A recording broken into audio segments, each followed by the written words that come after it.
Борбор калаа Бишкекте журналист Болот Темировду колдоо митинги өттү. Ички иштер министрлигинин имаратынын алдына бир катар журналисттер, жарандык коомдун өкүлдөрү, активисттер чогулуп, күн мурун милиция тарабынан кармалган журналистти бошотуу, ага тагылып жаткан айыптар шек туудураарын билдирип турушту.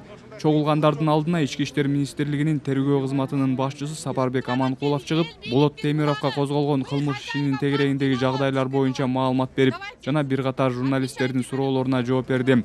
Эске салсак, журналист Болот Темировго кылмыш жаза кодексинин 283-беренеси баңгизат каражаттарын, психотроптук заттарды жана аларды сатып өткөрүү максатында мыйзамсыз даярдоо боюнча иш козголгон. Бүгүнкү күнү Болот Темировдун иши боюнча тергөө амалдары жүрүп жатат.